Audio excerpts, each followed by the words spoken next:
로마서 1장 18절에서 21절까지 말씀입니다. 로마서 1장 18절에서 21절까지 말씀입니다. 한 목소리로 읽겠습니다. 시작. 하나님의 진노가 불의로 진리를 막는 모든 불경과 불의에 대해서 하늘로부터 나타납니다. 이는 하나님을 알만한 것이 그들 가운데 분명히 드러나 있기 때문입니다. 하나님께서 그들에게 그것을 명백히 보여주셨습니다. 세상이 창조된 이후로 하나님의 보이지 않는 것들, 곧 그분의 영원하신 능력과 신성이 그분이 만드신 만물을 통해 명백히 보여 알게 됐으므로 그들은 변명할 수 없습니다.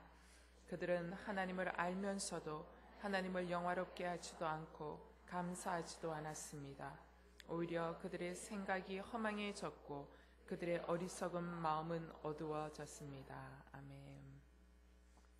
제가 3월달 설교 주제를 하나님 당신을 의심해도 될까요? 라는 주제로 잡았습니다. 굉장히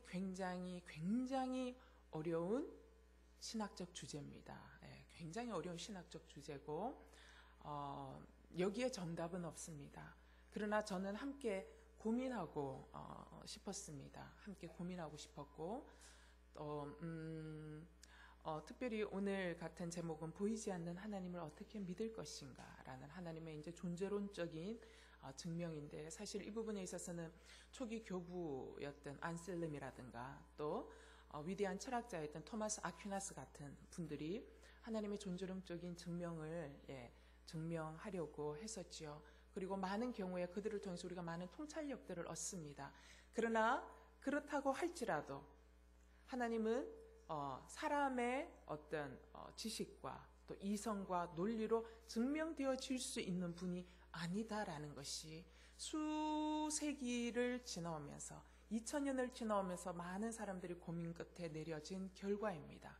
그래서 제가 먼저 결론을 이야기하자면 하나님은 당신을 계시하시는데 말씀을 통해 계시하시고, 그 다음에 가장 눈에 보이는 확정은 예수 그리스도의 십자가의 사건, 이거는 역사적으로 일어났던 십자가의 사건과 부활을 통해서 명백하게 말씀하셨을 뿐만 아니라 오늘날 말씀하시는 것은 보이지 아니하시는 하나님의 영 성령을 통해서 당신을 아바 아버지라 부르게 하시고 믿게 하시는 그 계시를 통해서 보여주고 계신다라는 것이 어쨌든 결론입니다. 그러나 우리가 함께 고민해 보면서 그렇다면 하나님의 우리는 흔적을 찾을 수 없느냐, 그 흔적을 좀 찾아가 보는 시간을 갖겠습니다. 그래서 이 시간 목사님 뭔가 짠하고 보여줄 거다라고 생각하면 제가 보여줄 수 없습니다. 여러분, 우리는 피조물입니다. 피조물이 창조자를, 물질 세계와 시간과 공간 속에 갇혀 있는 사람이 물질과 시간과 공간을 초월해 있는 분을 드러내서 증명해 줄 수 있는 능력이 우리 안에는 없습니다. 그러나 주님은 성령의 능력으로 또 성령의 은혜로 그분을 찾아갈 수 있는 흔적들을 우리에게 주셨다라는 것입니다. 여러분, 이 시대는 눈에 보이는 증거를 원합니다. 눈에 보이지 않으면 믿지 않습니다. 심지어는 눈에 보이는 증거를 갖다 대도 절대로 믿지 않는 시대가 이 시대입니다. 20세기에 굉장히 유명한 무신론자이며 철학자가 있습니다. 사상가가 있죠. 여러분, 버틀런트 러셀이라고 알죠. 그분은 20세기를 대표하는 굉장히 유명한 철학자입니다. 그 사람의 철학의 사상에 굉장히 많은 사람들이 심취되어 있음으로써 하나님 곁을 떠나고 무신론에 빠지는 지대한 영향력을 끼쳤던 사람입니다. 자, 그가 90에 가까이 된 나이에 파티를 하는 한 파티장에서 어떤 여자와 나눈 대화를 함께 나누고 싶습니다. 어떤 여인과 함께 나눈 대화가 굉장히 유명한데요. 그 여자가 러셀을 보면서, 아흔이 다 돼가는 러셀을 보면서 이렇게 얘기했습니다. 선생님, 당신은 이 세상에서 제일 유명한 무신론자입니다. 그리고 또 이 세상에서 제일 나이가 많은 무신론자입니다.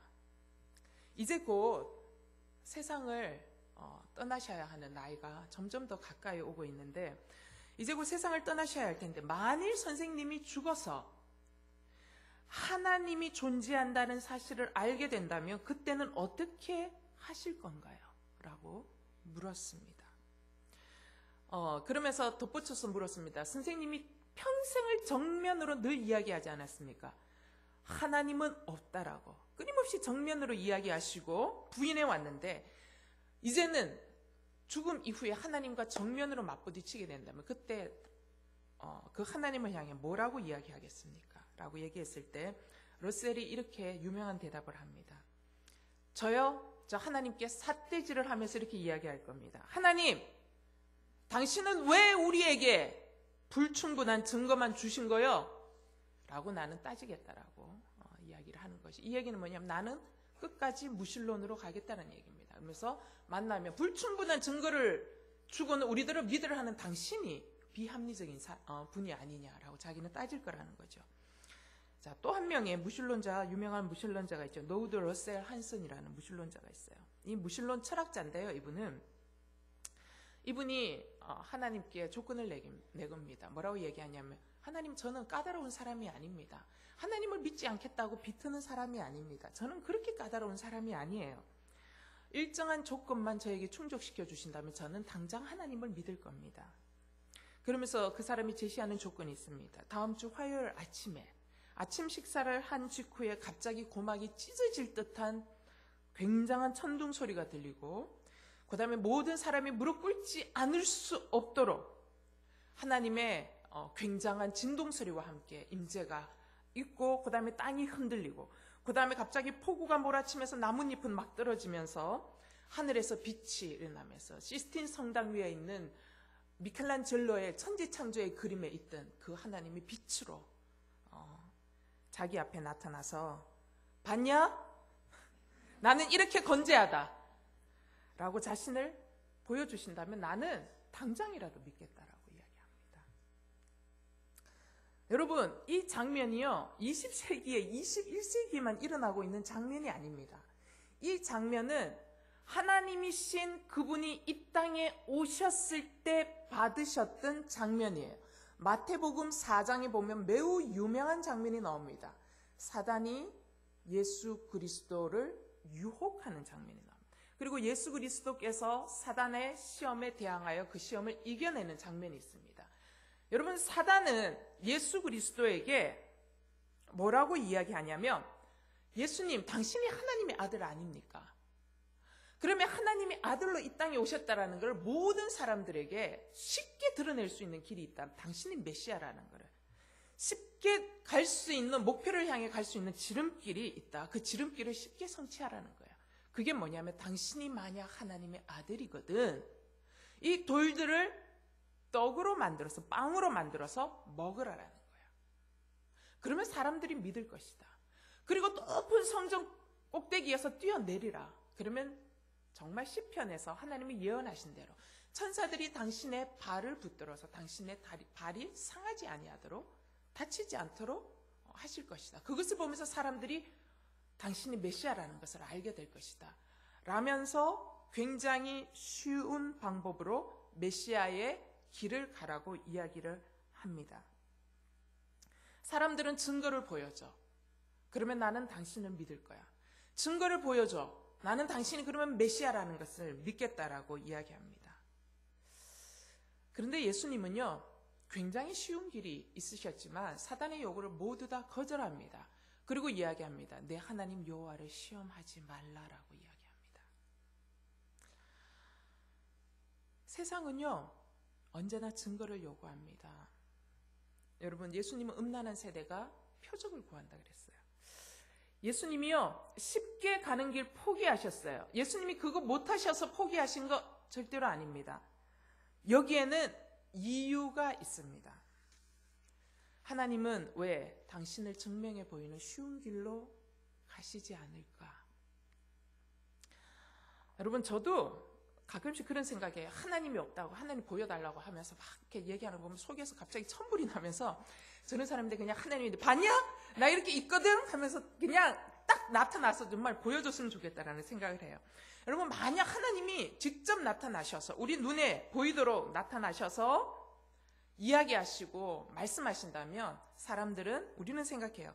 사람들은 모두가 하나님께 순종하면서 전적으로 하나님만을 신뢰하면서 하나님을 잘 따라갈 것이다라고 생각을 합니다. 그렇습니까, 여러분?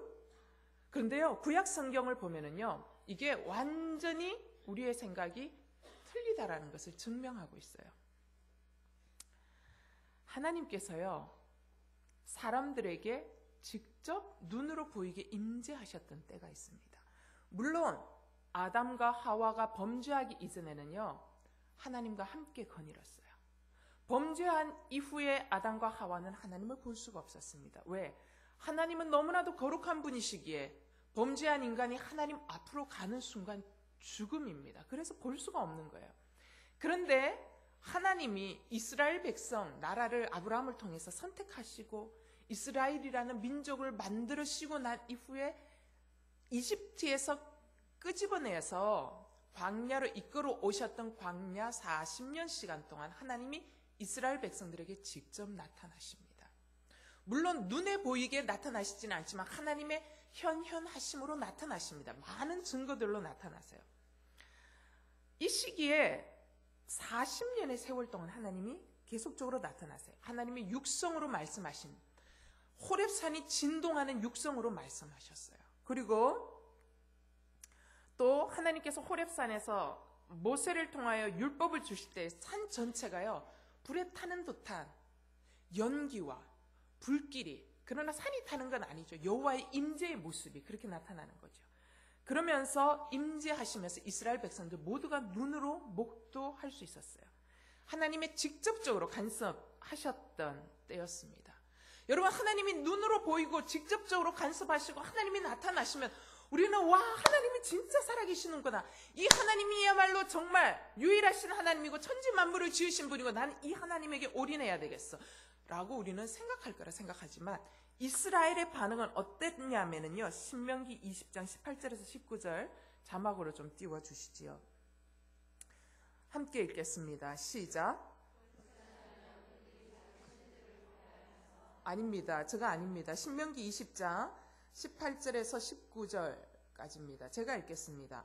모든 백성들은 천둥과 번개를 보고 나팔 소리를 들으며 산의 자욱한 연기를 보고는 두려워 벌벌 떨었습니다. 백성들은 멀찍이 서서 모세에게 말했습니다. 당신이 직접 우리에게 말하면 우리가 듣겠습니다. 신명기가 아니네요. 출애굽기네요.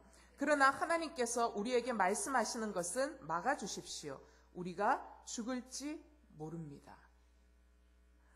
여러분, 하나님이 눈에 보이게 임재하셨어요. 임재하셨을 때 이스라엘 백성들의 반응은 뭐냐면 우리가 죽을 겁니다 라고 이야기하는, 이게 백성들의 솔직한 심정이었어요. 그걸 견디질 못하는 거예요. 그거를 너무너무 무섭고 두려워서 견디지를 못하는 거예요. 눈에 보이는 하나님의 임재가 너무 두려워가지고 죽을지도 모르니까 모세, 당신이 직접 만나, 우리는 안 만났으면 좋겠다라는 게 이스라엘 백성들의 반응이었다라는 것입니다. 두 번째, 이들의 반응은 뭐였냐면요, 하나님이 임재 앞에서 계속적으로 살아가야 되잖아요. 하나님이 실질적으로 임재하고 계십니다. 그러니까 이들이 죽지 않기 위해서는요, 철저하게 거룩함으로 구별되어져야만 했습니다. 철저하게 거룩함으로 구별되어져야 했기 때문에 하나님이 그들에게 먹는 것에서부터, 옷 입는 것부터 시작해서, 그 다음에 하나님 앞으로 나올 때는 어떻게 나와야 하는 것인지, 그리고 언제 나와야 하는 것인지, 어떤 경우에 나와야 하는 것인지, 그리고 하나님 앞에 번제의 제사를 드릴 때는 무엇을 가지고 드려야 하는 것이며, 그 다음에 포도주는 얼만큼 드려야 하고, 곡식 가루는 얼마만큼 드려야 하고, 다 정해주는 거예요. 여러분, 그때 하나님의 음성이 명확했을까요? 불명확했을까요? 너무나도 명확했어요. 이스라엘 백성들은 뭘 해야 될지를 알았고 뭘 그만둬야 할지를 알았어요. 여러분, 모든 것이 명확했어요. 그러나 자유는 없었다라는 것입니다. 여러분, 이게 율법이 주는 한계라는 것이에요. 하나님의 임재 앞에 살다 보면 철저하게 거룩으로 구별되어져야 돼요.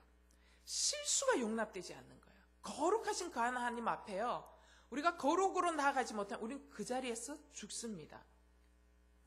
죽음이 임하는 실수가 용납되지 않는 자리였기 때문에요, 여러분, 이런 하나님과 이스라엘 백성들 간에는요, 절대로 깊은 친밀한 관계성이 맺어질 자리가 없습니다. 하나님은 그냥 두려운 존재예요. 두려운 존재고 범접할 수 없는 존재고 도저히 가까이 할 수 없는 상대고 도저히 친밀해질 수 없을 것만 같아요. 그러면서 나중에 출애굽 40년을 지나가면서 보면 이스라엘 백성들 어떻게 해요? 모세와 하나님과만 이야기하게 하고 자기들은 그냥 모세의 이야기만을 그냥 듣는 이러한 상황으로 전락해버리고 가는 것들을 보고 자기들 스스로 그것을 선택합니다. 깊은 관계성이 맺어질 자리가 없는 거예요. 세 번째, 깊은 관계성이 맺어질 자리가 없고 그냥 하나님이 두렵고 무섭고 자유가 없고 이러니까 오히려 백성들이 어떻게 되냐면 하나님과 점점 더 멀어지기 시작합니다. 점점 더 멀어지면서 이스라엘 백성들이 선택한 건 뭐냐면 순종해야 될 것 같은데 불순종과 불신의 길로 들어가게 되는 것을 출애굽과 민수기, 신명기의 이야기를 통해서 반복적으로 이야기하고 있습니다. 이스라엘의 역사가 그걸 반복적으로 이야기를 하고 있어요. 여러분, 이때 이스라엘 백성들 가운데 무신론자가 있었을까요? 없었을까요? 무신론자는 한 명도 없었을 겁니다. 왜냐하면 하나님의 실존하시는 것에 대한 모든 증거를 다 갖고 있었기 때문입니다. 그런데 재밌는 거는 하나님이 실존하시는 모든 증거들을 다 갖고 있었음에도 불구하고 이스라엘 백성들은 하나님께 사랑으로 반응하지 않았어요. 하나님께 진정한 경배로 반응하지 않았어요. 어쩔 수 없이 반응하는 거였어요. 그 다음에 그들은 하나님께 어떻게 반응했냐면 공포로 반응했고 거역함으로 반응했습니다. 그러면서 눈에 보이는 하나님의 임재를 경험하면서도 이스라엘 백성들에게 있어서는요, 믿음의 진보를 요만큼도 가져오지 못했다라는 것입니다. 오히려 이스라엘 백성들은 뭘 가져왔냐면요, 날마다 기적과 이적을 경험하면서요, 이스라엘 백성들 안에는 믿음이 성장한 게 아니라 백성들은 오히려 기적에 중독되어져 가는 삶을 사는 거예요. 그래서 사건이 벌어지면 믿음으로 반응하지 않고 어떻게 해요? 어떻게 해보라는 거죠. 어떻게 해봐. 또 기적을 보여달라는 거예요. 또 하나님이 어떻게 하시는 걸 보여달라는 거예요. 모세에게 보여달라는 거거든요. 모세에게 불평불만하는 게 뭐예요? 그게 결국 하나님께 불평불만하는 거고 기적을 보여달라는 거예요. 이때까지 기적을 보여줬으니까 또 보여달라는 거예요. 하나님이 그 모든 것들을 참으십니다. 인내하십니다. 그거를 다 덮으십니다. 그러나 가장 중요한 순간이 옵니다. 중요한 이 순간은 반드시 믿음으로 반응해야 하는 순간인데 그게 뭐냐면 이스라엘 백성들이 가나안 땅을 들어가야 하는 순간이 있어요. 가데스 바네아에서 12명의 정탐꾼들을 보냅니다. 12명들의 정탐꾼들을 보냈는데 이스라엘 백성들이 어떻게 해요? 못 간다고 이야기하는 거예요. 그 사람들은 거인 족속이고 자기들은 작거든요. 우리는 메뚜기와 같다. 우리 거기 가면 다 죽는다. 왜 우리를 여기까지 끌어내가지고 모세가 애굽에서 그냥 노예로 살지 왜 끄집어내서 우리를 칼에 맞아 죽게 하냐. 우리는 못한다라고 이야기를 하는 거예요. 여러분, 기적에 중독된 인생은요, 절대로 믿음의 진보로 나아갈 수 없어요. 못한다라는 얘기는 뭐예요? 하나님이 우리는 아무것도 안 할 테니까 하나님 당신이 알아서 하시라는 그냥 중독된 반응으로 나타나는 거예요. 여러분, 믿음이 발휘되어야 할 때 믿음이 전혀 발휘될 수 없는 상태로 전락해버린 이스라엘 백성들 200만 명이 나왔지만 결국 누구만이 살아남아요? 여호수아와 갈렙만이 살아남는 비참한 놀라운 이스라엘의 역사를 맞이할 수밖에 없었다라는 것입니다. 바로 이 부분이요, 하나님께서 왜 자신의 전능하심을 온전하게 우리에게 보여주시지 않는지에 대한 작은 대답이 될 수 있어요. 하나님이 광야 생활 동안은 눈에 보이도록 역사해 주셨어요. 왜냐하면 그들은 아무것도 할 수 없는 존재들이었기 때문에. 그러나 그들이 이제 가나안 땅에 나중에 들어가고 나서 나라를 만듭니다. 왕이 통치합니다. 왕이 통치하고 난 이후에 왕들도 하나님의 말씀을 듣지 않습니다. 그럴 때 하나님이 어떻게 해요? 하나님은 당신의 임재를 거두기 시작하십니다. 눈으로 드러났던 임재를 거두어 가시기 시작하십니다. 눈으로 드러나도 그들이 믿지 아니하고 불순종이 있기 때문에 하나님이 숨기 시작하십니다. 그러면서 하나님이 인간들에게 만나는 방법을 바꾸시는 게 뭐냐면 그 전환점이 제가 지난주에 설교했던 엘리야가 나중에 호렙산에 갔을 때 바람 속에서도 하나님 역사하시지 않습니다. 불 가운데도 역사하시지 않아요. 그러나 세미한 음성 가운데 말씀하시기 시작하는 이게 굉장히 중요한 사인이에요. 여러분, 이제는 하나님이 기적과 이적으로 역사해 주시지 않는 시대로 들어가겠다라는 사인입니다. 이후에 하나님은 어떻게 역사하기 시작하냐면 선지자들에게 말씀으로 역사해 주시기 시작합니다. 하나님은 당신의 모습을 감추시기 시작하면서 선지자들에게 말씀을 주어서 말씀하시는 하나님으로 역사하기 시작합니다. 여러분, 신구약을 쭉 관통해서 읽어보면 하나님의 움직임이 보여요. 그러면서 하나님은 말씀으로 역사하기 시작하시면서 오실 바로 그분을 이야기합니다.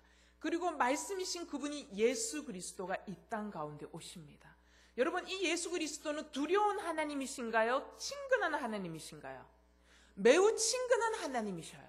사람들은 이 하나님을 두려워하지 않습니다. 심지어 너무나도 연약한 사람의 모습을 입고 오셨기에 심지어는 어떻게 해요? 사람들이 채찍질하고 십자가에 못 박혀 죽이도록 당신 스스로를 맡기십니다.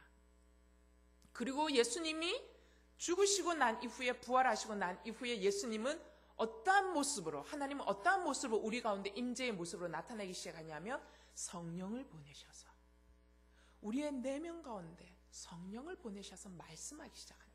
여러분, 이 성령의 음성은요 너무나도 세밀하고 또 때로는 어떻게 보면 너무나도 연약해. 때로는 우리가 성령의 음성을 무시할 수 있을 정도로 하나님이 우리의 인생 가운데 역사에 오고 계신 하나님이 강력하게 역사하셨던 임재의 모습을 서서히 거두어 가시면서 우리의 내면 안에 세밀하게 그분에게 집중하여 들을 때에 하나님의 음성과 임재를 경험하실 수 있는 방법으로 바꾸어가는 게 이게 신구약을 통해서 이렇게 쭉 나타나고 있는 모습입니다. 자, 어쨌든 여러분, 하나님이 자신의 전능함을 온전히 보여주지 못하는 작은 대답이 바로 여기에 있다라는 당신의 전능하심을 드러내었을 때 이스라엘의 믿음이 끊임없이 성장하고 그들이 정말 열방 가운데 본이 되는 백성, 정말 하나님을 섬김으로 정의와 공의가 입맞추고 정말 그들의 삶 가운데 진정한 하나님의 공의가 정의가 하수처럼 흘러가는 삶을 살았다면 하나님은 끊임없이 당신의 임재를 드러나셨을 겁니다. 그러나 그들은 하나님의 임재를 경험하고도 정반대의 삶을 살아갔다. 하나님 임재를 거두어 가십니다. 여러분, 하나님의 능력은 못하시는 것이 없으세요. 그러나 단 하나님이 하실 수 없는 것이 한 가지 있으세요. 그 한 가지가 뭐냐면 하나님은 인간 스스로 자원해서 하나님을 사랑하도록 하시지는 않으신다라는 것입니다. 하나님은 인간을 만드실 때 그렇게 하기로 작정하셨어요. 당신의 모든 DNA를 넣어주셨지만 우리 인간에게 자유의지를 주셨어요. 그래서 하나님을 사랑할 수도 있고 하나님을 배반할 수도 있는 자유의지를 주셨어요. 그 얘기는 뭐예요? 하나님이 우리를 진짜 인격체로 사랑하신다라는 것이고 또한 하나님은 인격체인 나의 사랑을 온전히 받기를 원하시는 인격적인 관계를 원하신다라는 것을 의미하고 있다는 것입니다. 자, 하나님이 우리를 그분을 사랑하도록 창조하셨는데 그러나 출애굽의 놀라운 기적도 그 다음에 광야에서의 엄청난 임재와 역사도요 이스라엘 백성들의 사랑과 신실하심과 신뢰와 순종을 갖고 오시지는 못하셨다는 것입니다. 자, 그러면 두 번째 질문하고 싶습니다. 그렇다면 하나님 진짜로 영영 우리에게 하나님의 존재를 발견할 수 없도록 당신을 정말 꼭꼭 숨기고 계실 작정인가요? 라는 질문입니다. 여러분, 인간이 하나님의 존재를 증명할 수 없습니다. 여러분, 우리는 피조물이기 때문이에요. 하나님은 창조자이십니다. 피조물은 피조 세계에 갇혀 있지 않은 하나님을 증명해낼 수가 없어요. 사실 우리가 하나님을 증명해 달라라는 말 자체가요 눈으로 볼 수 있게 감각적으로 느낄 수 있게 해달라는 말인데 하나님을 다른 사람 눈에 보이거나 감각적으로 느끼게 해줄 능력이 우리 안에는 없습니다. 피조물인 우리 안에는. 그러나 그럼에도 불구하고 하나님 존재를 증명하지는 못해도 하나님의 존재를 암시하는 힌트들을 우리가 제시해 줄 수는 있어요. 하나님의 존재를 암시하는 힌트들이 뭐냐? 자, 첫 번째 힌트가 있습니다.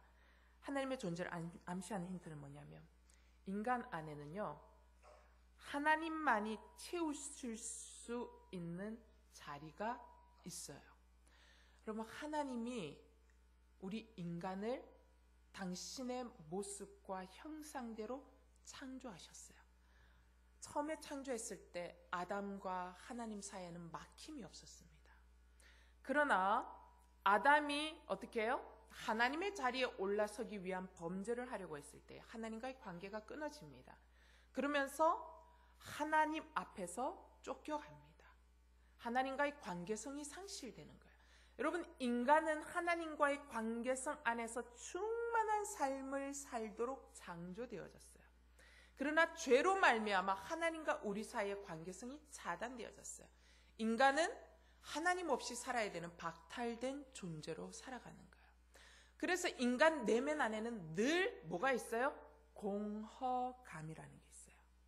여러분, 이 공허감은 내 주변에 아무리 많은 사람들과 친구들이 있어도 여러분 떠들고 나서 아무리 있어도 돌아가 보면 어느 순간 내 안에 물밀듯이 다가오는 공허감이 있어요. 여러분, 내게 돈이 아무리 많아도요, 돈이 너무 끊임없이 철철 넘쳐 주체하지 못할 정도로 많아도 그 돈이 내 인생의 공허감을 채워주지 못해요. 오히려 더 목마를 뿐이에요. 내가 이렇게 많은 돈을 가지는데도 내 마음은 늘 불안하고 공허한 것은 무엇일까? 사람이 인간의 사랑을 아무리 많이 받아도요, 공허해요. 고독하다고 느껴요. 그게 뭔 줄 알아요?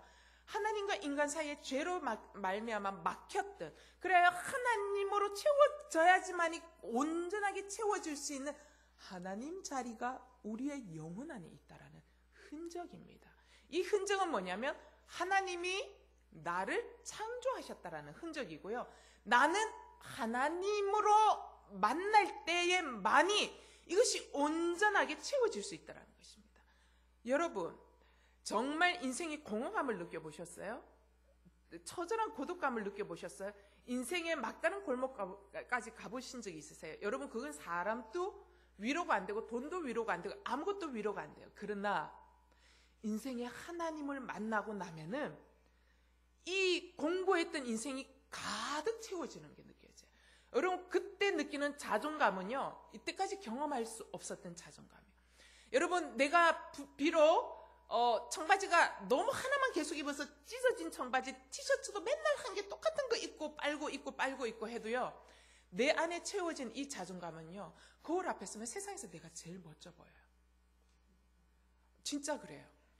돈이 하나도 없어요, 여러분. 하나도 없어도 절대 기죽지 않는 거예요. 왜냐하면 내 안에 충만한 자존감이 채워져 있기 때문에 돈이 없는 게 문제가 되지 않는다라는.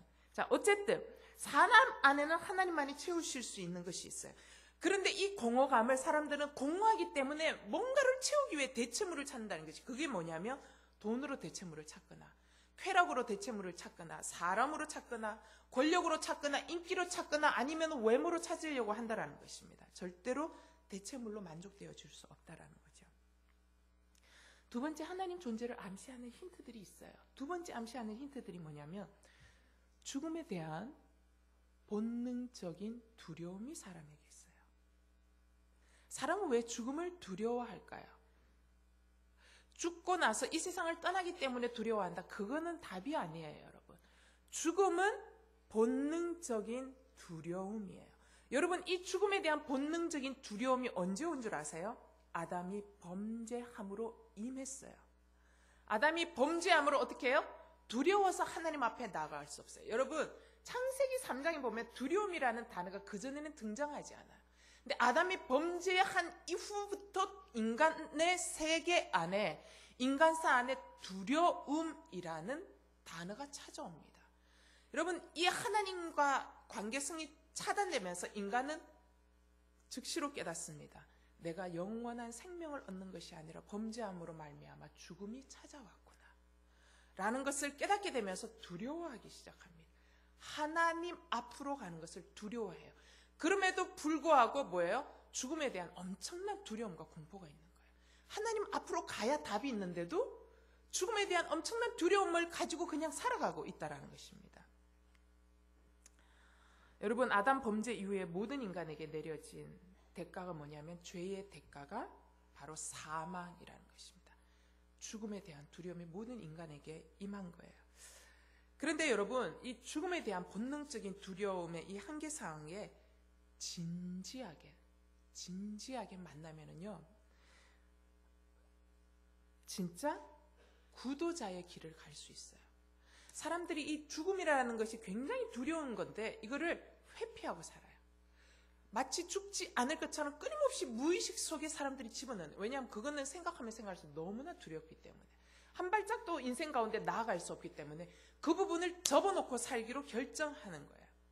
그러나 정말 죽음에 대한 이 실존적인 두려움을 깊이 있게 고민하는 사람은요, 구도자의 길을 가는 거예요. 여러분, 이 죽음에 대한 본능적인 두려움은요, 하나님께서 우리로 하여금 죽음의 한계 상황을 직시하게 하셔서 뭘 깨닫게 하시냐면, 네가 이 세상의 주인일 수 없다라는 사실을 깨닫게 해요. 그리고 네가 네 인생의 절대 주인일 수 없다라는 사실을 깨닫게 하시는 거예요. 그러면서 너의 주인이 있다라는 것을 본능적으로 감지할 수 있도록 해두셨다라는 것입니다. 그러면서 이 죽음에 대한 본능적인 두려움과 아울러 사람 안에 어떤 그리움이 있냐면요, 그 반대편에는 영원히 살고 싶다, 나는 죽지 않고 영원히 살고 싶다라는 강력한 열망이 있습니다. 여러분, 영원히 살고 싶다라는 이 강력한 열망은요, 우리가 원래 하나님의 형상을 따라 영원히 살 수 있는 존재로 지음을 받았거든요. 바로 이 흔적이라는 것입니다. 영원히 살고 싶다라는 이 열망은요, 하나님 앞으로 나와야지만이 영원히 살 수 있는 문을 열 수 있다는 것입니다. 그래서 여러분, 죽음에 대한 이 실존적인 깊은 고민을 정직하게 하는 사람이 하나님을 만날 수 있어요.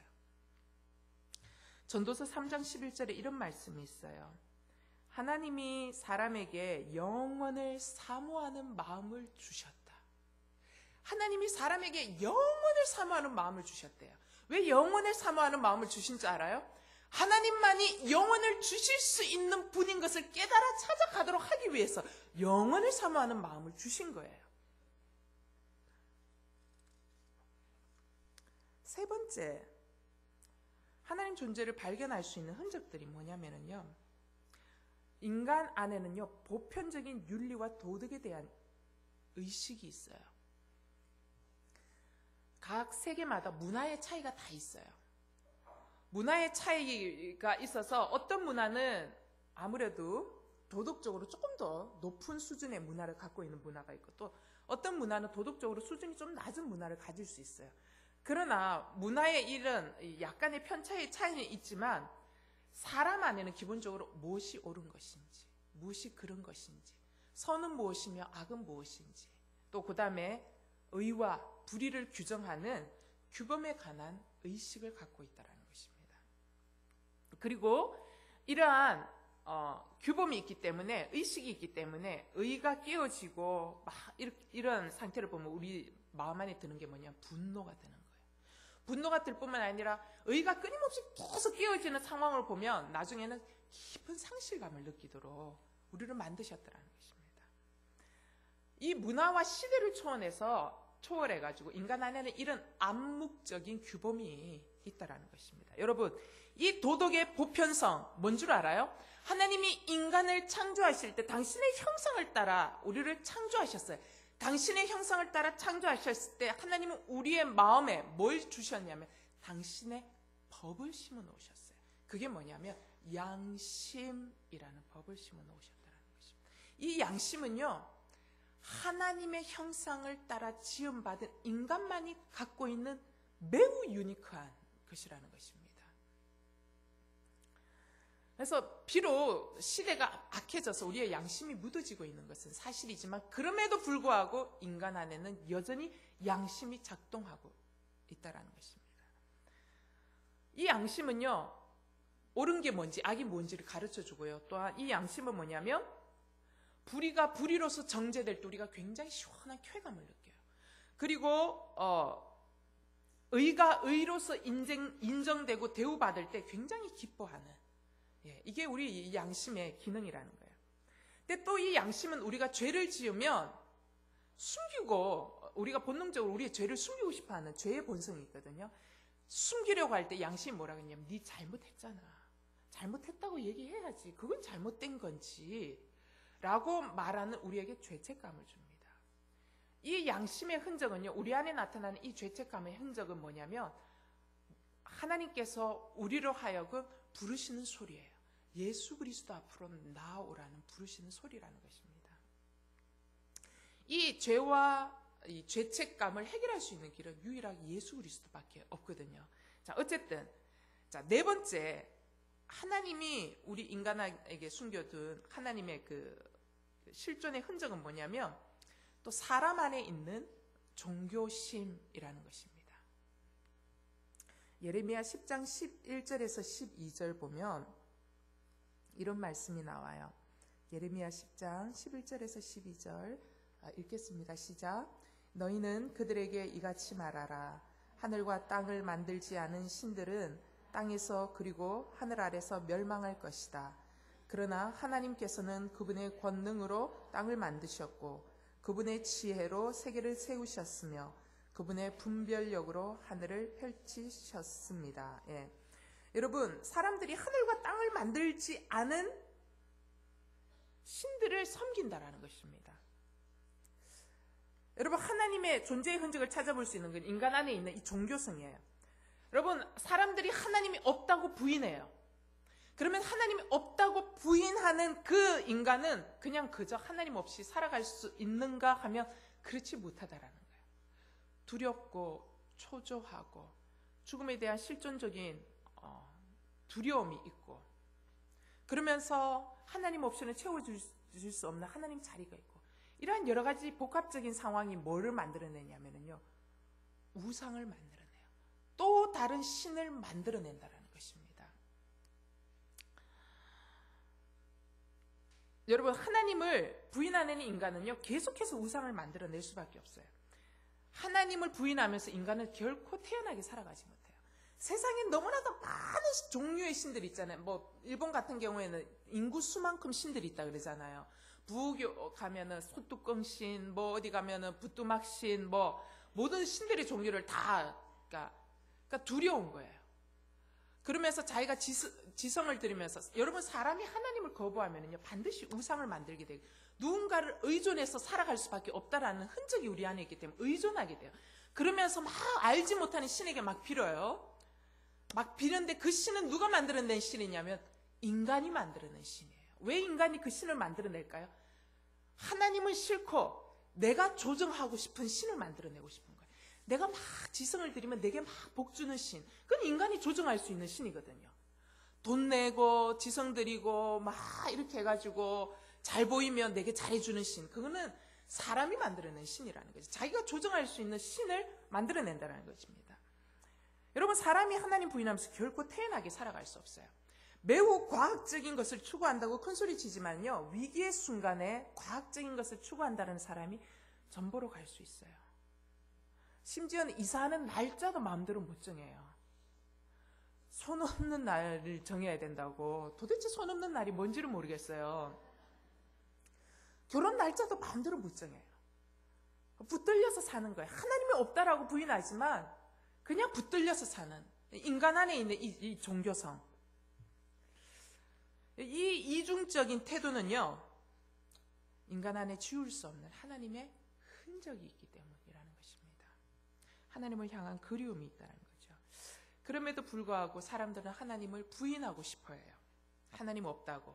근데 오늘 로마서에 읽은 말씀처럼 하나님이 없다고 끊임없이 부인하는 사람들에게 하나님 어떻게 하냐? 그냥 그 마음대로 내어버려 뒀다라고 그래요. 부인하겠다고, 믿지 않겠다라고 결정하고 계속적으로 하나님이 어디 있냐고. 로마서 오늘 말씀 보면 천지 만물을 통해서 하나님의 살아계심을 보여주고 계신다라는 거예요.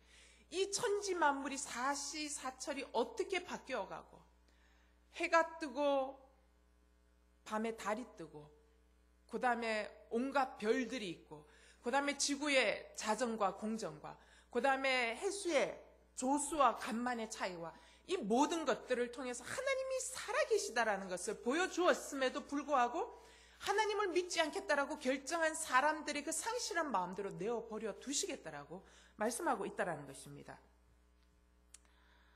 여러분, 그래서 하나님은요, 자신을 부인할 수 있는 여지를 그냥 그대로 남겨두고 계세요. 하나님의 존재를 원하지 않는 사람은요, 얼마든지 하나님 믿지 않을 방법을 찾아낼 수 있다는 것입니다. 여러분, 요즘 요한복음 큐티하면서 그러지 않습니까?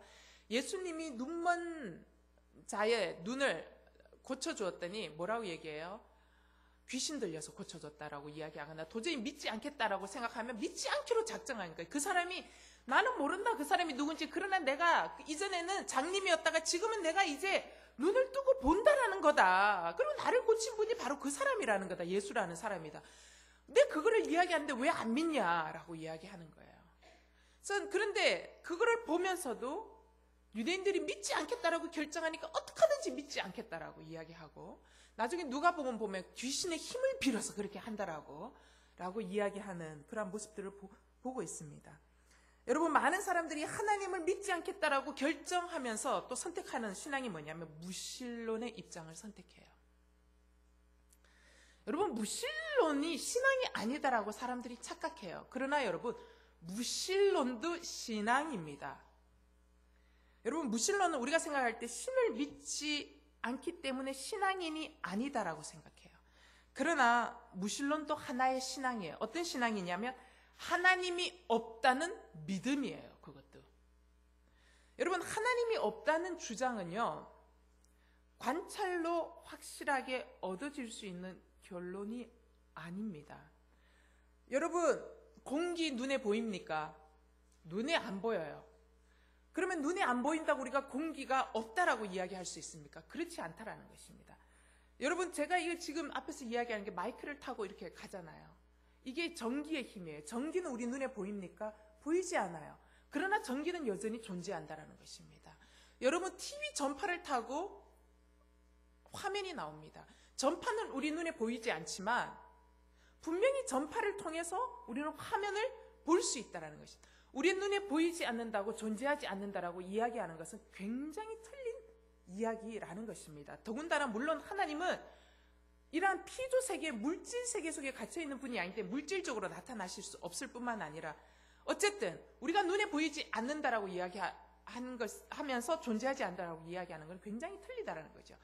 우리가 인간이 볼 수 있는 가시적인 그거는요, 매우 제한되어 있습니다.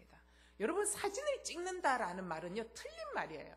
사진을 찍을 때 우리는 피사체를 찍는다라고 생각하고 있어요. 그 말은 틀린 말이에요. 사진은 뭘 찍는 줄 아세요? 눈에 보이지 않는 빛을 찍는 거예요.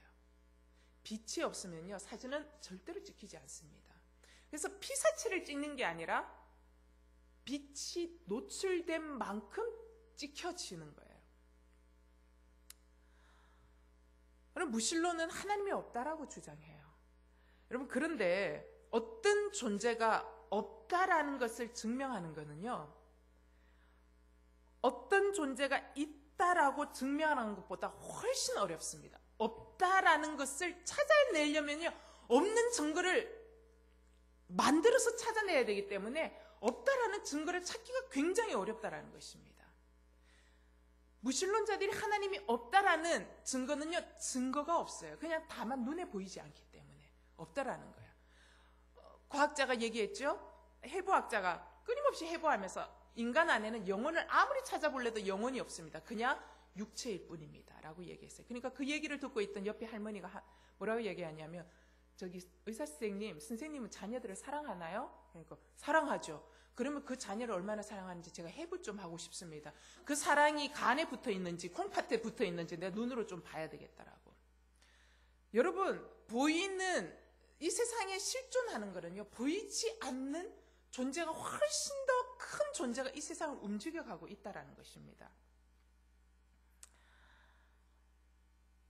따라서 여러분, 신앙의 입장에서 바라볼 때요, 무신론적인 입장은 합리적인 생각이 아니라 훨씬 더 이론적으로도 더 무리가 갈 수밖에 없는 논리라는 것입니다.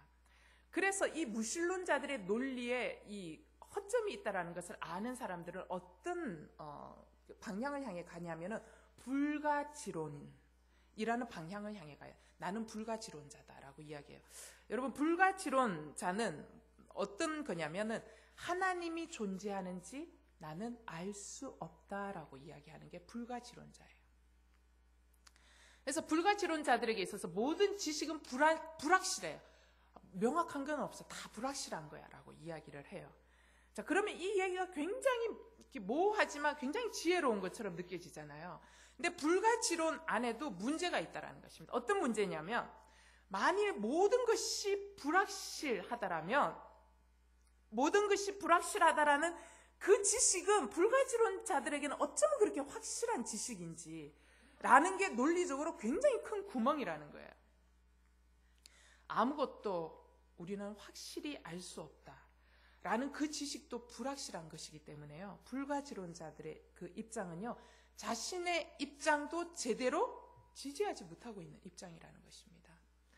자, 어쨌든 이게 이제 조직 신학적으로 보면 굉장히 어려운 이야기인데요. 죄송해요. 많이 어렵죠? 예. 자, 어쨌든 제가 말했던 하나님이 있다라고 믿는 거, 그 다음에 무신론. 이 세상은 누군가에 의해서 창조된 것이 아니라 우연히 존재했다라는 거예요. 빅뱅에 의해서 우연히 존재했다. 그냥 어떠한 물질이 갑자기 합성이 일어나면서 발전이 되면서 사람이 유기물로 되면서 거기에 생명이 들어가고 그러면서 사람이 됐다라고 이야기하는 무신론자들. 불가지론자. 어떤 지식이든지 확실하지 않다. 자, 어쨌든 이러한 문제는요, 단순한 지적인 문제는 아니다라는 것입니다. 여러분, 이거는 매우 실존적인 문제예요. 그리고 영적인 문제예요. 그렇기 때문에 생명하고 직결된 문제라는 것입니다. 여러분, 하나님이 우리의 삶 가운데 눈에 보이기에 나타나시지 않는 침묵이 달가워 보이지는 않아요. 자, 그러나 우리는요, 어딘가에 우리의 인생을 걸어야 한다라는 것입니다.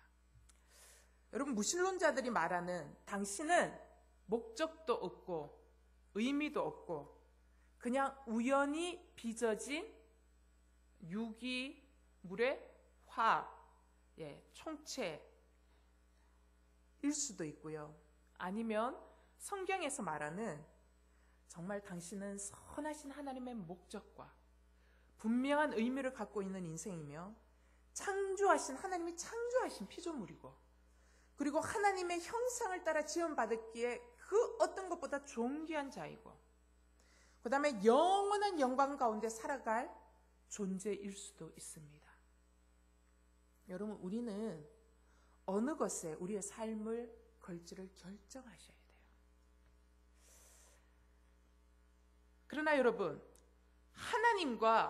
하나님의 이 존재를 부인하고 인간과 세상의 그냥 한낱 원자와 물질로 의해서 그냥 우연히 합성된 그냥 우연의 부산물일 뿐이다라고 우리의 존재를요 격화시키는 순간 우리의 이성은요 하나님의 존재는 지울 수 있어요.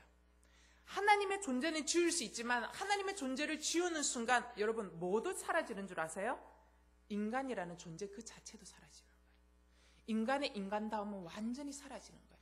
인간의 고결함은 완전히 사라지는 거예요. 인간의 살아가야 할 목적 완전히 사라지는, 인간 자체가 사라지는 거예요. 저는요 지금까지 한 번도 이런 소리 들은 적 없어요. 어느 날 저는 하나님이 존재하지 않고 눈에 보이는 세상이 전부고 죽으면 끝이라는 사실을 깨닫게 되었어요. 그래서 인생은 아무 의미 없는 우연일 뿐이고 인간은 어느 순간에 우연히 시작됐다가 결국은 잊히고 마는 존재라는 걸 깨닫고 나서 제 삶이 바뀌었어요. 라는 고백을 저는 들어본 적이 없어요. 또 전에는 알코올 중독자였지만 자연 선택 법칙을 알고 나서 알코올 중독에서 벗어나게 되었어요. 이런 고백도 전 들어본 적이 없습니다. 과거에는 욕심도 많고 돈밖에 모르는 사람이었는데 우연히 지구가 대폭발하면서 생겼고 그러다가 나도 우연히 생겼다라는 이 빅뱅 이론이 저를 너그럽고 관대한 사람으로 만들어 주었어요. 여러분 웃죠? 이걸 사실이라고 믿고 있다는 것이에요. 무작위적인 우연이라는 이론을 알고 난 뒤에 내 마음속에 있는 모든 두려움은 사라지고 저는 대범한 사람이 되었어요. 라는 고백을 저는 한 번도 들어본 적이 없다는 것입니다. 여러분 세상에 의미 없이 우연히 생겨났다는 사실에 감동받아가지고 삶이 변화되었다는 사람의 이야기를 단 한 번도 들은 적이 없어요. 의미 없는 세상이라는 말에 비로소 힘을 얻어서 자신이 원하는 삶을 살게 되었다는 사람도 만나본 적도 없어요. 여러분, 어느 누구도요, 의미 없는 세상임을 알고 나니 이제야 생의 의미를 찾았다라고 얘기하는 미친 사람은 한 사람도 없다라는 것입니다. 우리 인생 모두는 생의 의미를 찾고 싶어 해요. 생의 의미를 찾고 싶어 하는 그 사람이 무신론자들이 주장하는 우연히 생겼다. 여러분도 우연히 생긴 존재라면 목적도 없고 방황도 없고 삶이 아무 의미도 없는 거예요. 그러나 여러분, 저는 예수님을 만나고 나서 2000년간 예수님을 통해서 나의 삶이 변화되었습니다라는 사람들이 너무나도 많은 이야기들을 우리는 들었다라는 것입니다. 예수님을 만난 자들, 예수님이 나를 얼마나 사랑하시는지, 하나님이 나를 너무나도 사랑하셔서 이 끼어진 관계 속에서 하나님 없이 살아가는 나, 그래서 죽으면 영원한 죽음으로밖에 떨어질 수밖에 없는 나를 너무나 안타까워하셔서 당신이 직접 이 인간의 모습으로 오셔서 나의 모든 죄를 대신 지시고 십자가에 달려 죽으셨다라는 이 사랑을 깨닫고 난 이후에야 진정으로 삶이 변화되기 시작했다라는 스토리는 너무나도 많다라는 것입니다. 여러분, 리 스트로벨이라는 유명한 작가가 있습니다. 이 사람이 쓴 특종 믿음 사건이라는 굉장히 유명한 책이 있죠. 그 책에 보면 빌 무어라는 사람의 이야기가 나와요. 이 빌이라는 사람은 굉장히 불우한 가정에서 자라납니다. 그리고 부모님의 돌봄을 전혀 받지 못합니다. 이 사람은 늘 술에 쩌들어서 삽니다. 그러다가 하루는 술을 마시고 나서 돈을 좀 $5,000 정도를 누가 갖고 있는데 그거를 뺏기 위해서 어떻게 하냐면 그 사람을 총으로 살해합니다. 총으로 난사해서 살해하고 $5,000를 뺏어옵니다. 그리고는 이 사람이 범인으로 잡혀서 어떻게 되냐면 사형 선고를 받게 됩니다. 미국에서. 근데 2명의 남자가 빌 무어라는 사람을 찾아갑니다. 교도소에 가서 이 빌을 만나서 누구를 전하냐면 예수 그리스도 복음을 전합니다. 그러면서 얘기합니다. 빌, 예수님이라는 분이 있는데 그분이 자네를 사랑하고 십자가에서 자네를 위해 목숨까지 바쳐주셨네. 모두가 자네를 위해서 그런 것이네. 라고 하면서 예수 그리스도를 소개합니다. 그래서 하나님이 당신을 얼마나 사랑하는지, 당신의 삶이 무관심하게 버려진 삶이 아니라 하나님은 당신을 향해서 놀라운 목적을 갖고 계시다. 당신이 여기에서 이렇게 아무 목적 없이 그냥 돈을 가져왔다가 사람도 쉽게 죽이고 그 돈 탕진하면서 술 마시고 아무 의미 없이 보내는 인생으로 당신을 부르지 않았다라고. 그래서 예수 그리스도를 소개합니다. 그 빌이 이야기합니다. 나는 미국에 살면서도 단 한 번도 이런 복음을 들어본 적이 없다. 그러면서 그가 생전 처음으로 예수님에 관한 얘기를 듣습니다. 그리고 예수를 영접합니다.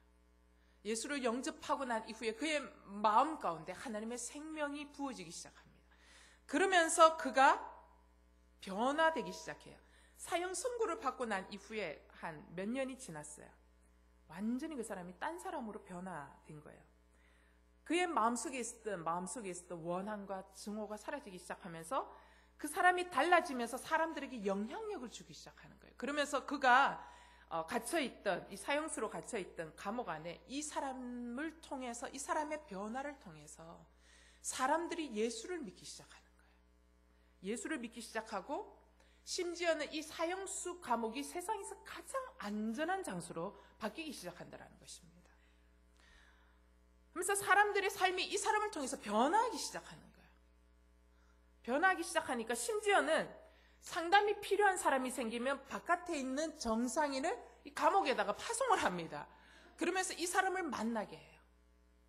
그러면서 이 빌이라는 이 사람 자신의 인생이 어떠한 인생을 겪고 자기의 인생이 정말 무의미하고 아무 가치 없는 인생인 줄 알았던, 자기는 그냥 우연히 그냥 부모에 의해서 그냥 태어난, 그러면서도 돌봄도 받지 못한 무가치한 존재인 줄 알았지만 그가 예수를 만나고 나니 자신의 삶의 목적을 발견하고, 그래서 그들에게 자신의 삶의 이야기들을 합니다. 그러면서 사람들이 변화되기 시작하죠. 심지어는요, 어떤 놀라운 일이 있냐면 이 사람의 변화가 얼마나 놀랍고 그의 삶이 바뀌었냐면, 이 빌무어가 살해한 가족이 있잖아요. 그 살해한 가족까지도 이 사람을 용서하고 심지어는 이 사람을 사랑할 만큼 이 사람의 삶이 그들에게 가족에까지 지대한 영향력을 미치게 되었다는 것입니다. 자, 결국 이 사람 결론은 어떻게 되냐면 연방 정부로부터 특별 사면을 받습니다. 그런 경우가 굉장히 드물죠. 특별 사면을 받아 사형을 면제하게 됐고요. 지금 그는 어떤 일을 하고 있냐면 빈민가로 들어가서 빈민들을 위해서 집을 지어주는 사역을 하고 있습니다. 여러분, 당신은 우연히 만들어진 존재다라는 무신론은요, 사형수에게 이러한 놀라운 변화를 만들어낼 수 없습니다.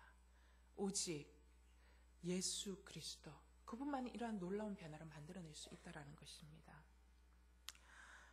열왕기상 18장 21절 다 같이 한번 읽겠습니다. 열왕기상 18장 21절 읽겠습니다. 시작. 엘리야가 온 백성들 앞에 나가 말했습니다.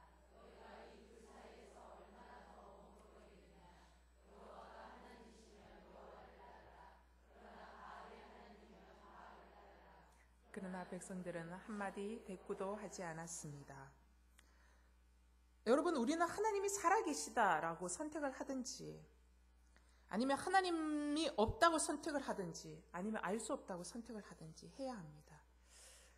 머뭇거리면 우리의 인생이 내 머뭇거리는 만큼 우리의 인생이 나를 기다려주냐? 아니요. 내가 늘 여러분에게 얘기했지만 내일은 여러분의 시간이 절대로 아닙니다. 내일은 하나님의 시간입니다. 머뭇거릴 시간이 없습니다.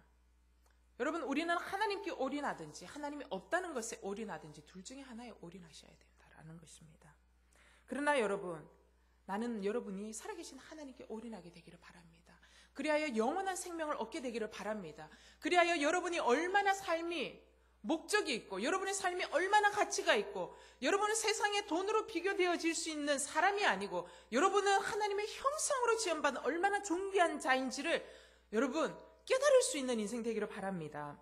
결론, 하나님은 정말 이대로 계속 자신을 보여주시지 않기로 작정하셨냐? 결론은 그렇지 않다라는 것입니다. 하나님은 오늘날 당신을 계시하고 계십니다. 첫 번째 방법, 말씀을 통해 당신을 계속적으로 보여주고 계신다라는 것입니다. 예레미야 7장 25절 말씀 읽겠습니다. 예레미야 7장 25절 시작. 너희 조상들이 이집트 땅에서 나온 그날부터 오늘까지 내가 너희에게 내 종 예언자들을 날마다 부지런히 보냈다. 그러나 그들은 내 말을 듣지 않고 귀를 기울이지도 않았으며 오히려 목을 굳게 세웠다. 그들은 그들의 조상들보다 더 죄악을 저질렀다. 그러므로 내가 이 모든 말들을 그들에게 말해도 그들은 내 말을 듣지 않을 것이다. 내가 그들을 불러도 그들은 내게 대답하지 않을 것이다. 여러분, 하나님은 말씀을 통해 당신을 계속적으로 보여주고 계세요. 하나님이 안타깝게 이야기해요. 이스라엘 백성 하나님이 어디 계시냐라고 이야기했을 때 하나님이, 여러분, 우리는 구약의 예언서를 읽으면서 하나님의 심정에 대해서 읽어보셔야 돼요. 하나님이 정말 안타깝게 이야기하시는 뭐냐면 내가 너희에게 내 종 예언자들을 날마다 부지런히 보냈다. 그러나 너희가 내 말을 듣지 않는다. 듣지도 않고 귀를 기울이지도 않고 오히려 목을 굳게 세워서 하나님이 어디냐라고 이야기해요. 하나님 답답해하시는 하나님의 심정이 있는 거예요. 아무리 말해도 내 말을 듣지 않는다라고 이야기하고 계십니다. 하나님은 오늘날에도 말씀을 통해서 계속 말하고 계신다라는 것입니다. 여러분, 성경 66권을 통해서 하나님은 우리에게 계속적으로 말씀하고 계십니다. 내가 존재하고 있다라는 것. 두 번째, 하나님은 어떻게 말씀하고 계시냐? 예수 그리스도를 통해서 당신을 보여주셨다라고 말씀하고 있습니다. 요한복음 14장 6절에서 9절 읽겠습니다. 시작. 예수께서 도마에게 말씀하셨습니다. 나는 길이요 진리요 생명이니 나를 통하지 않고서는 아버지께로 올 사람이 없다. 너희가 나를 알았더라면 내 아버지도 알았을 것이다. 이제 너희는 내 아버지를 알고 내 아버지를 보았다. 빌립이 말했습니다. 주여 우리에게 아버지를 보여주십시오. 그러면 저희가 더 바랄 것이 없겠습니다. 예수께서 대답하셨습니다. 빌립아, 내가 그렇게 오랫동안 너희와 함께 있었는데도 네가 나를 모르느냐? 누구든지 나를 본 사람은 아버지를 본 것이다. 그런데도 네가 어떻게 우리에게 아버지를 보여주십시오 라고 말하느냐? 여러분, 예수 그리스도는 이 땅에 오신 역사적인 사건입니다. 하나님 그분이 인간의 몸을 입고 이 땅에 오셨습니다. 역사가 그걸 이야기하고 있습니다. AD와 BC.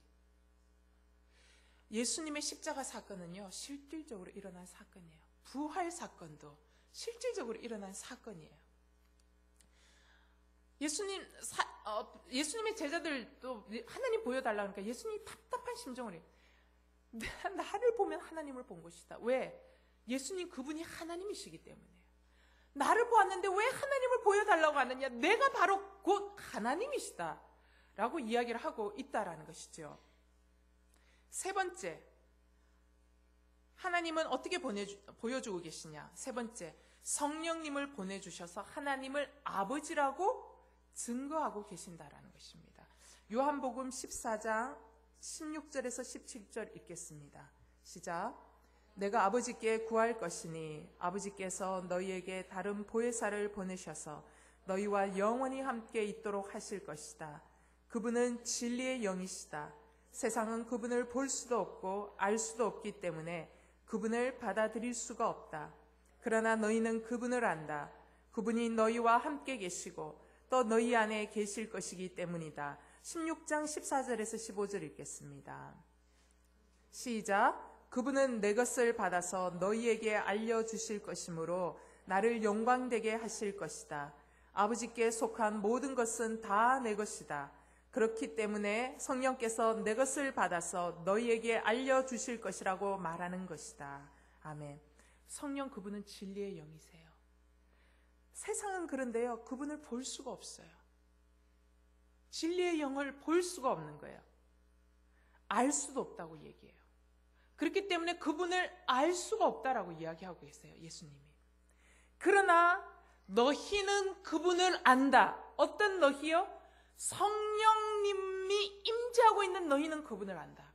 저는 이 하나님이 믿어지지 않아서요, 교회를 한참 동안 떠났던 사람이에요.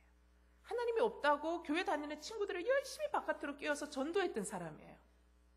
근데 제가 정말로 인생의 막다른 골목에서 정말 실존적으로 그 이전에는 나의 논리로 입으로 있으면 증거해봐, 없다라는 증거가 이거지 않아? 하면서 계속적으로 이야기했지만 내 인생의 바닥 가운데서 내가 정말 겸손하게 하나님 앞에 무릎 꿇었어요. 하나님, 저는 제가 아무것도 할 수 없다라는 것을 깨닫습니다. 저는 제 인생에 아무것도 할 수가 없습니다.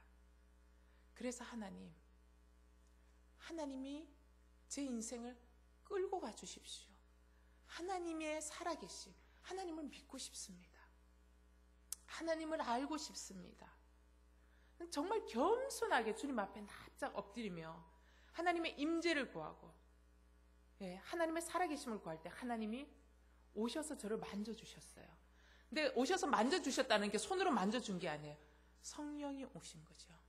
성령이 오시면서 눈에서 눈물이 나오고, 나의 모든 죄들이, 그동안은 내가 죄가 하나도 없는 존재인 줄 알았지만 나의 모든 죄들이 생각나고, 세세한 모든 죄들까지 다 생각나면서 다 토하여내면서 기도하고 났더니 그 이전에 마음에 엄청난 짐과 괴로움과 세상을 끝내고 싶었던 이 모든 것들이 눈 녹듯이 사라지며 나무가 나에게 말을 걸어오는 것 같고, 햇살이 나에게 말을 걸어오고, 세상은 너무나도 아름답게 보이고, 세상은 살아갈 만한 세상이고, 옆에 있는 살아있는 나의 친구가 너무나도 아름답게 보이고 존귀하게 보이고, 살아있는 인간 생명 자체가 그렇게 생명력이 가득한 존귀한 자로 보이는 것. 성령님 그분이 내게 오셔서 내 마음을 만지시고 내 눈을 안수하시니까 보이기 시작하는 거예요. 그냥 믿어지기 시작하는 거예요. 이걸 어떻게 증명해 보이겠냐라는 것입니다. 성령님 그분이 오셔야지만이 알 수 있는 것. 그분이 오실 때 어떻게 해요? 너희에게 내가 누군지 알려주실 것이다 라고요. 여러분, 하나님은 지금 어떻게 우리에게 역사하고 계시냐? 성령님을 통해서 역사하고 계세요. 그러면 믿지 않는 사람들은 어떻게 하나님을 볼 것이냐? 성령이 임재하고 있는 나, 교회인 나, 예수 그리스도의 교회인 몸된 나를 통해서 하나님을 볼 수 있다는 것입니다. 이게 하나님 우리에게 주신 지상 명령이에요. 언젠가 이 부분에 대해서는 또 더 깊이 있게 나누고 싶습니다. 어쨌든 하나님이 지금 우리에게 보여주시는 방법은 말씀과 또한 십자가에 달리신 예수 그리스도와 그 다음에 성령님을 보내주셔서 우리에게 역사하고 계신다는 것입니다. 따라서 보이지 않는 하나님을 어떻게 믿을 것인가? 여러분, 이 부분에 대한 질문에 대한 전제로 우리가 받아들여야 할 것은 하나님의 존재는 증명의 대상이 아니고 믿음의 대상이라는 것입니다. 믿음은 바라는 것들의 실상이요 보지 못하는 것들의 증거라. 믿음이란 보이지 않는 세계를 보는 영적인 눈을 의미합니다. 하나님은 증명의 대상이 아니라 바로 믿음의 대상이라는 것입니다. 그러나 우리 마음 가운데 주셨던 하나님의 흔적들을 통해서 하나님이 존재하고 계시다라는 하나님의 현존을 우리는 찾아갈 수 있다는 것입니다. 말씀을 붙들면서 우리 하나님께 고백으로 드리는 예배 드리면서 나아가시겠습니다.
하면서 말씀을 기억하시면서 주님 앞에 고백으로 나아가시겠습니다.